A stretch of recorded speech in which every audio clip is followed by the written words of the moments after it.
अनुसंधान अधिकारी रसायन के पद पर कार्यरत हूँ। आप लोगों ने देखा होगा या नाम सुना होगा मृदा परीक्षण प्रयोगशाला, वहां पे मेरी ड्यूटी है, वहां मैं बैठती हूँ। हमारे लिए बहुत से किसान भाई ऐसे हैं जिन्होंने कभी ना कभी अपने मिट्टी के नमूने की जांच करवाई होगी और मृदा स्वास्थ्य कार्ड करके एक रिपोर्ट उनको सुपुर्द की गई होगी जिसमें बताया जाता है कि आपका जो मिट्टी का नमूना है उनमें किन किन पोषक तत्वों की कमी है, किन की अधिकता है और मिट्टी के पोषक तत्वों की रिपोर्ट के हिसाब से आपको कौन से जो रासायनिक उर्वरक है मिट्टी में डालने चाहिए और नहीं डालने चाहिए। तो सबसे पहले मैं बताना चाहूंगी कि मिट्टी का जो नमूना आप लेते हैं उसकी जो विधि है वो सही होनी चाहिए। अगर आप मिट्टी का नमूना गलत तरीके से लेते हैं और जो नमूना आपने लिया उसी को आप लैब में जमा करवाते हैं तो जो रिपोर्ट होती है वो गलत आती है।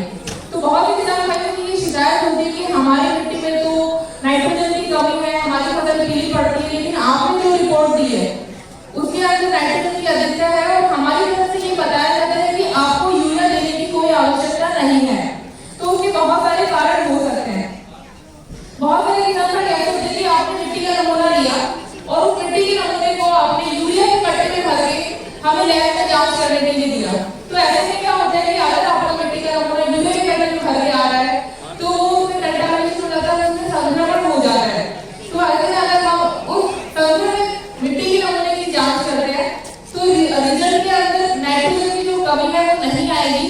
हमारी तरफ से जांच में यही बताया जाएगा कि आपका जो मिट्टी का नमूना है उसके अंदर नाइट्रोजन बहुत ज्यादा मात्रा में उपलब्ध है और आपको यूरिया डालने की जरूरत नहीं है। तो सबसे पहले मैं बताना चाहूंगी कि मिट्टी का नमूना किस प्रकार है। आपका जो खेत है, जितना भी आपका क्षेत्रफल है खेत का, 1 बीघा 2 बीघा, तो आप खेत की जो भी मेड़ होती है कभी भी कोने से मिट्टी का नमूना ना लें। एक मिट्टी का नमूना लेने के लिए आपको 4 से 5 जगह से मिट्टी जो है वो एकत्रित करनी पड़ेगी। तो सबसे पहले आप 4 से 5 जगह निर्धारित कर लें कि मुझे यहाँ से मिट्टी का जो नमूना है वो लेना है। कभी भी जो आपके खेत की बाउंड्री है, मेन है, डोरी जो आपने बना रखी है, वहां से कभी भी मिट्टी नहीं उठाए।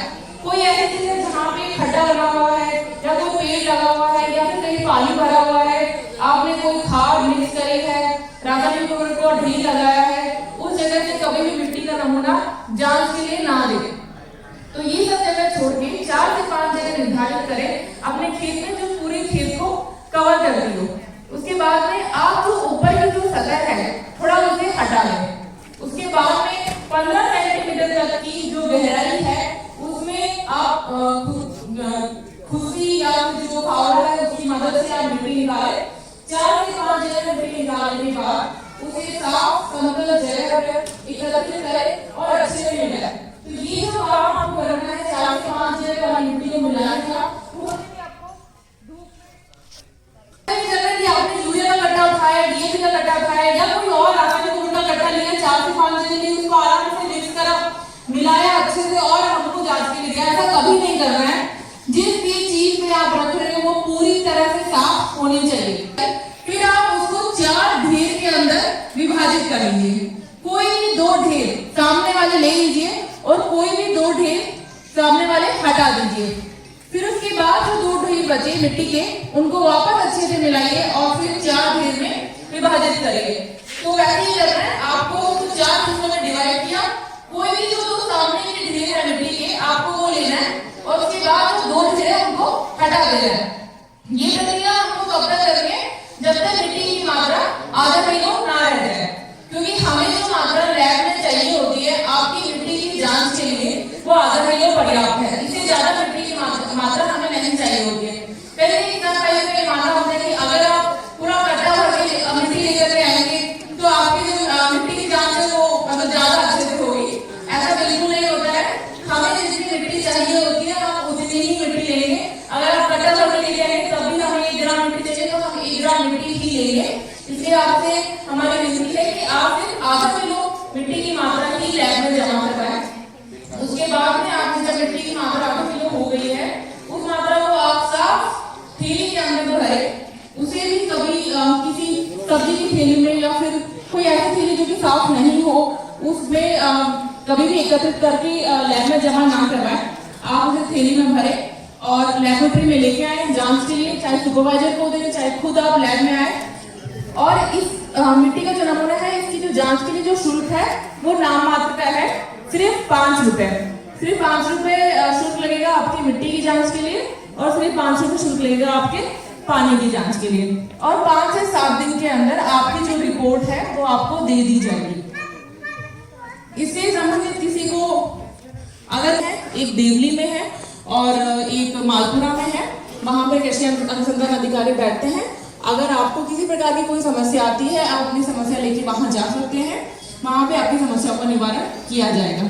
तो आप सभी से मेरा यही अनुरोध है कि आप अपने मिट्टी की जांच है वो समय पर करवाएं, और अगर किसी प्रकार की समस्या का आप सामना कर रहे हैं तो आप अपनी समस्या को बताएं, आपकी समस्याओं का समाधान किया जाएगा। जय हिंद, जय भारत। आपको पानी की जांच करवानी है तो अंदर आप पानी का नमूना लेकर के आएंगे अपने लैब में। कुआं में से निकाल लेंगे या नहीं? आप कुएं में से बीच में निकालोगे। अगर पानी की जांच आपको करवानी है और तो नल शुरू में 5 मिनट के लिए खुला छोड़ दीजिए, उसके बाद आप पानी की बोतल पानी में भरिए और फिर वो आप पानी में जांच के लिए दीजिए। पानी के लिए हम ये बोलेंगे जिस दिन आपने पानी भराया उसी दिन ही हमें अपना जो पानी का नमूना है वो जमा करवाए। उसके लिए भी 5 रुपए ही शुल्क लगेगा आपका। ठीक है, धन्यवाद। उसको अच्छे से मिक्स करना है। तो ये देखिए, अच्छे से मिलाने के लिए उन्होंने एक कागज लिया, उसमें जो भी 4 से 5 जगह थी उन्होंने अपनी मिट्टी को बहुत अच्छे से मिलाया। ये इस तरीके से 4 हिस्सों में अपनी मिट्टी को विभाजित करना है। कोई भी 2 सामने वाले ले लिए, इसने 2 हटा दिए और 2 ले लिए, इस तरीके से करना है। ऐसा नहीं कि 2 साइड वाले आपने ले लिए, आमने सामने वाले आपको लेने हैं।